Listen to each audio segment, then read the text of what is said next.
दिनैनि जि गोथार सान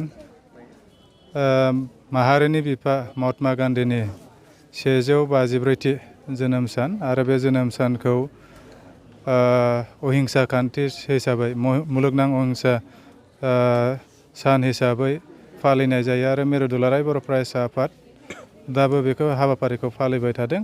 दिनै दुलाराय बर' फरायसा आफादाबो बे हाबाफारिखौ बोसोरफ्रोमबो अहिंसा दिनै मुलुगनां अहिंसा सानखौ फालिबोबाय थानाय जादों आरो दिनै बाक्सा जिल्ला दुलाराय बर' फरायसा आफादा रुपुहि दख'र दुलाराय बर' फरायसा आफादनि हेफाजाबाव रुपुहि गोजौसिन गेजेरारि फरायसालिनि लांगोनायाव सानसेनि हाबाफारि लानानै बे हाबाफारिखौ फालिनाय जादों आरो बे हाबाफारियाव जों माहारिनि बिफा महात्मा गान्धीनि मुसुखायाव बिबार बावजेनदोंमोन तपेस्वर सरगयारि सार सालबारि हायार सेकेन्डारिनि मानगेदेर प्रिन्सिपाल आरो बे फरायसालिनि गोरायुं लोगोसे फोरोंगिरि सारमोन आरो फरायसा फरायसुलि लोगो नांदोंमोन आरो सालबारि महकुमानि बेन्दोंनि दख'र आफादनि दैदेनगिरि बिथांमोनजों जथायै बे हाबाफारिखौ फालिनाय जादों आरो बे हाबाफारिनि फालिनायनि जोंनि दुलाराय बर' फरायसा आफादनि गुदि थांखियानो जाहैबाय जोंनि ओनसोलाव गोबां बोसोर जे हिंसायारि खान्थिजों जोङो भुगिनांबाय गोबां समाव बे ओनसोलखौ लानानैनो जे गोबां मुं सुबाय बे ओनसोलाव फैजाया बे ओनसोलाव मानसि बुथारग्रा बायदि दानथारग्रा बायदि बांसावनानै जोंनि ओनसोलखौ बायदि लेभेलसिम लांबाय जेराव भारतआवनो मिथिनो गोनां जादोंमोन जे क'क्राझार होनबा बे बाक्सा होनबा बे साहा ओनसोल बड'लेण्ड ओनसोलाव फैनो गिनायसिम मोनसे सम फैबायमोन। दा बेखौनो बोरैहाय उद्धार खालामफिननो हायो दुलाराय बर' फरायसा आफादा बे अहिंसा खान्थिखौ मुलुगनां अहिंसा सानखौ फालिनायनि गेजेरजों जोङो मोनसे मेसेज होनो नागिरदों जे जोंबो मानसि हारि आरो जोंबो अहिंसा खान्थिखौ लुगैयो जायजों दिनै गोबां हिंसायारि जाथाय जादोंब्लाबो दिनै समाव एसे मोजां समाव फैबाय गावजों गाव गोरोबलायनाया फैबाय गावजों गाव बेबायदि हिंसायारि जाथाया दिनै गैलायानो होनजागोन गोबां खम जाबोबाय। दा बे खान्थिखौ लाबोनो बे गोसोखांथिखौ लाबोनो थाखाय दुलाराय बर' फरायसा आफादा जेब्लायबो नाजाबोबाय थादों। जोंनि गेजेराव गावजों गावनि गेजेराव हिंसा होनलायनाय सानलायनाय बे जाहाथे बांद्राय जाया बेबायदि साननाय हनायनिफ्राय जों जाहाथे गोजानाव थानो हायो आरो अहिंसा खान्थिजों जोङो खौसेथिजों बोरै दावगानो हायो बेनि थाखायनो दुलाराय बर' फरायसा आफादा जेब्लायबो नाजादों। अहिंसा खान्थिनि थाखाय जोङो दुलाराय बर' फरायसा आफादा दिनैनि समाव नुदों लाइमोनफोरनि गेजेरावबो गोबां हिंसायारि जाथाय जालायो गावजों गावनि गेजेराव आरो बायदि एन्टि ससियेल एलिमेन्ट जायखौ होनो जोंनि समाज बेरेखा हाबाफारिजों लोब्बा थानाय बेखौबो जों गारनो हानांगोन। दा बेफोरनो जोंनि जागायनाय जेराव जोङो जौ जुवा बांद्राय गफबगोन बेहाय हिंसायारि खान्थिया फैगोन।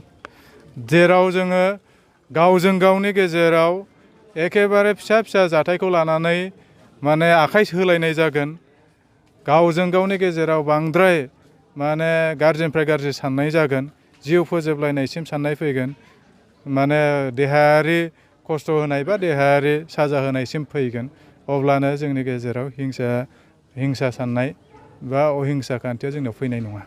दा महात्मा गान्धीया जोंनि भारतनि सासे नागरिकमोन भारतनिनो फिसामोन। दा बिथांनि जोनोम सानखौ मुलुगनां हिसाबै गुबुन हादोरावबो फालियो। दा बिनिनो जोङो साफा नागरिक भारतनि। दा बे समाव महात्मा गान्धीखौ जोङो बावबा जानाय नङा महात्मा गान्धीनि खान्थिखौ बावबा जानाय नङा जोङो हिंसायारि खान्थिजों जों थांबा जानाय नङा। अहिंसा खान्थिजों थाङोब्लासो जोंनि हारिखौ जोंनि ओनसोलजों जोंनि गासिबो हारि माहारिनि बे ओनसोलाव थानाय बिटिआर ओनसोलाव थानाय हारि माहारिनि गेजेराव खौसेथि गोजोना फैगोन। दा बिनि थाखायनो नैबे जे बायदि जाथाय माब्लाबा ओंखारनाया गुबैयै जों समाज बेरेखा खान्थिखौ जों गारनो हानांगोन। बिनिफ्राय जोङो गावनि जि थांखि आरो गोजोनखौ जोङो गायसननो हागोन। नंगौ दुलाराय बर' फरायसा आफादा नैथि खेबनि थाखाय आन्डार 13 फुटबल बादायलायनाय बा 13 बैसोनि सिंनि जे जोलुर बादायलायनायखौ बाक्सा जिल्लायावबो मोनसे जन होनाय जादों। जोङो गाबोन अर्थात 3 अक्ट'बरनिफ्राय बे जोंनि जनाव बाक्सा जिल्लानि जनाव लोखि बाजारनि बे मिनि स्टेडियामाव बे जागोन। आरो बेवहाय जोंहा गासै मोन 6 जिल्लाया बाहागो लागोन क'क्राझार, चिरां, ओमफ्राय बरपेटा, नलबारि, ओमफ्राय तामुलपुर लोगोसे जोंनि बाक्सा जिल्लानिफ्रायबो बेहाय बाहागो लागोन। दा बे समाव गासिबखौबो जोंनि नायगिरि आरो जोंनि ओनसोलनि रायजो राजाखौ खावलायगोन जाहाथे बे उन्दै जोंनि जोलुर बादायगिरि बिथांमोनखौ जाहाथे हेफाजाब होनो थाखाय गाबोननि समाव बेलासिनि 2 बाजियाव लोखि बाजारनि मिनि स्टेडियामाव जाहाथे बयबो लैहोर फैनानै बाहागो लायो आरो जोंनि उन्दै गेलेगिरि बिथांमोनखौ जाहाथे थुलुंगा होयो बेनि थाखाय बयनिसिमबो खावलायबाय। बेवहाय जोङो नायोब्ला मोन 6 जिल्लाया जिहेथु बाहागो लागोन जोङो सानथामनि हाबाफारिजों बेखौ फोजोबहैनो हागोन। बेवहाय मोनसेल' टिम सेलेक्ट जागोन मोनसे जननिफ्राय जोंनो फोरमायनाय बायदिब्ला मोनफ्रोमबो जननिफ्राय मोनफा टिम दिनै बिश्वनाथाव दङ, साउथ कामरुपआव दङ, बेबायदिनो धेमाजियाव दङ, बेबायदि हाबाफारिया जागोन। बेनिफ्राय जोबथा फाइनाला चिराङाव जाहैगोन। दा बेनि थाखायबो बाक्सा जिल्लाया रेडि जाबाय थादों, प्रिपारेसन जाबाय थादों, ट्रेनिं होबाय थानाय जादों जोंनि उन्दै गेलेगिरि बिथांमोनखौ। आरो बे जिहेथु बाक्सा जिल्लायाव जागोन, बाक्सा जिल्लानि जानानै मदद होनो थाखाय बयखौबो रायजो राजाखौ नायफैनानै मदद होनो थाखाय खावलायबाय। दिनैनि समाव बे मोनसे बिराद साननो गोनां जे जोंनि ओनसोलाव बिखेखय बिटिआर आरो जोंनि बाक्सा ओनसोलाव जुदि नायोब्ला फुजा मेलायाव जौ जुवाया दिनैसिमबो जोबाखै।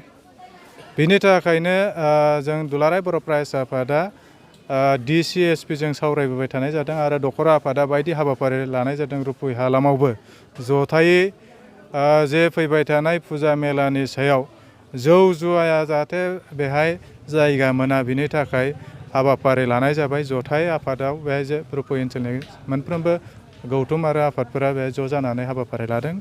CK हालामावबो बेबायदि लादों, गुबुन हालामफोराबो लादों। आरो जोङो गोसोखांथि बिलाइ हिसाबै SDO, SDPO, SPDCनिबो जों होनाय जादों। आरो जोङो फुजा कमिटिफोरखौ बिथांमोनखौबो खावलायदों।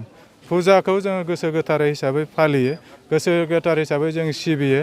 फुजायाव थांनानै जोङो मन्दिराव खुलुमनानै जों बोर मोननो हास्थायनानै बेहाय थांनाय जायो। नाथाय बेहाय जुवा गेलेनानै जौ फेनो थाखाय जाहाथे जायगा मोना आरो बेखौ जाहाथे सुबिदा होआ फुजा कमिटिया। बेवहाय थांनानै जुवा गेलेनानै गावनि पकेटनि फैसाखौ जाहाथे बेहाय गावनि पकेटनि फैसाखौ नस्थ' खालामनानै बा पकेटनि फैसाखौ धंस' खालामनाय बे हाबाफारिखौ जाहाथे सुबिदाखौ होआ। मानो होनबा गावनि थै गोलोमदैजों बाहायनानै खामायनाय माखासे रांफोरा जौ जुवायाव गोबां बर' माहारिनिफ्राय गोमालांनाय, न'खर सिलिंखार जानाय गोबां बेबायदि न'खर दङ। दा बेनि थाखायनो मोनफ्रोमबो फुजा कमिटिफोरखौ जों खावलायदों जाहाथे नोंथांमोना बेखौ नोजोर होनांगोन। जोंनि ओनसोलाव जिखिनि फुजाफोर जागोन बे फुजाया बोर मोननायनि थाखाय जायो, सान्तिनि थाखाय जायो। न'खराव बेहाय मेलायाव फैखांनायनि उनाव जौ जुवा लोंनानै जुवा गेलेनानै जाहाथे दुम दाखाल जाहैया, असान्ति जाहाथे जाहैया। दिनैनि महात्मा गान्धीनि जोनोम सान मुलुगनां अहिंसा खान्थि सानजों लोब्बा लाखिनानै बेखौ खावलायबाय जाहाथे जोङो हिंसायारि खान्थियाव जाहाथे आखाइ होआ। आरो नैबे फुजा मेलाया जाहाथे जोंनि थाखाय जिउ खहा फोजोबलायनायसिम, मानो होनबा थांनाय बारावबो जादों। रुपुय हालामनि सासे लोखि फुजा समाव सासे फरायसाया जिउ खहा जाबाय। बेबायदिनो कालि फुजायावबो जोंनि राबां ओनसोलाव सासे जिउ खहा जाबाय। फुजा मेला नायनो थांनायाव जिउ खहा जानाय जुदि फुजा मेला जायोब्ला बेबायदि फुजाखौ फालिनायनिख्रुइ फालिया साबसिन जागोन। दा बेनि थाखायनो खावलायगोन जाहाथे फुजाया जोंनि थाखाय बोर जायो, जाहाथे साव जाया। बेखौ नोजोर होनानै जाहाथे फुजाखौ फालिगोन बेखिनिखौ मिजिंथिबाय।